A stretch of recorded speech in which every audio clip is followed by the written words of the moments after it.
Sindhi info channel में एक दफ़ो ॿीहर ख़ुशि आमदीद आहियां अब्दुल क़यूम। असांजो इन वीडियो में तव्हांखे कुदरत जा 5 करिश्मा ॾेखारींदासीं जेके सिंध अंदरि रोनमा थिया। इन वीडियो जे लास्ट में तव्हांखे हिकु सरप्राइज़ करिश्मो बि ॾेखारींदासीं जेको ॾिसी करे तव्हांखे ख़ुशी बि महसूसु थींदी। जेकॾहिं तव्हां असांजो चैनल अञा सब्सक्राइब न कयो आहे, चैनल खे सब्सक्राइब कयो। सां असांजी हर वीडियो तव्हांखे सभ खां पहिरियों मिलंदी ऐं घंटी जे निशान ते क्लिक करे छॾियो जीअं असांजी हर वीडियो तव्हांखे सभ खां पहिरियों मिले। अचो त वीडियो शुरू कयूं था। हीउ कुदरत जो करिश्मो कुदरत जो आज़ाब थी बणियो सिंध लाइ। हीउ 2010 जो सैलाब आहे जंहिं सिंध खे 100 साल पोयां करे छॾियो ऐं हिकु ई वक़्तु सिंध पूरी जेका ॿुॾी चुकी हुई। हीउ बि हिकु कुदरत जो करिश्मो आहे। पूरी सिंध में पाणी फैलिजी वियो हुयो, पूरी सिंध पाणी अंदरि हुई 2010 जे सैलाब में। हीउ कुदरत जो करिश्मो 2010 जो सैलाब आहे जेको असां पहिरियों ते रखियो आहे। ॿिए नंबर ते असां जेको कुदरत जो करिश्मो रखियो आहे उहो आहे डांवरनि जो हमिलो। 2010 जे सैलाब दौरान सिंध जे वणनि ते एतिरा त डांवर चढ़ी विया हुआ जो पूरा वण जेके आहिनि डांवरनि जे ॼार में वकोड़जी विया हुआ। हज़ारनि जी तादाद में जेको आहे डांवर वणनि ते चढ़ी विया हुआ जंहिं सबबु वण ॼार में वकोड़जी विया हुआ। हिन कुदरत जे करिश्मे ते BBC बाक़ाइदा रिपोर्ट बणाई हुई मुकमल ऐं खोड़ सारा इंटरनेट ते बि हिन जा वीडियोज़ ऐं तस्वीरूं आहिनि।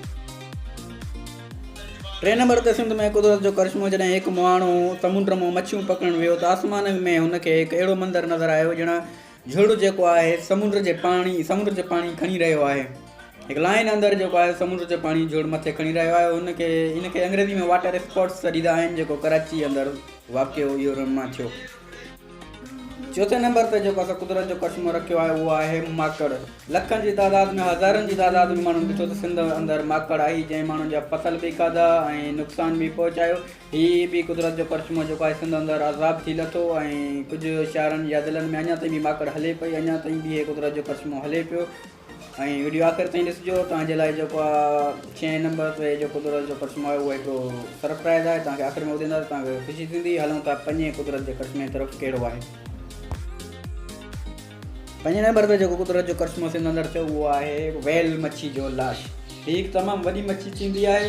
हिनखे हिकु इंसान 2 इंसान 10 इंसान बि न खणी सघंदा आहिनि। हिनखे जेको आहे कराची जे समुंड तां या कराची जे समुंड जे किनारे तां मशीन ज़रिए खयो वियो ऐं हुनखे ॿाहिरि दफ़नायो वियो। 6 नंबर ते जेको सरप्राइज़ करिश्मो हुयो सिंध जो उहो आहे कोमरी। सिंध जी कोमरी गोरख हिल स्टेशन जी बर्फ़।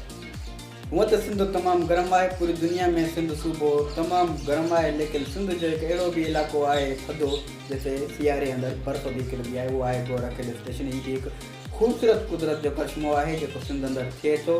जेकॾहिं वीडियो पसंदि आई चैनल खे सब्सक्राइब ज़रूरु कजो,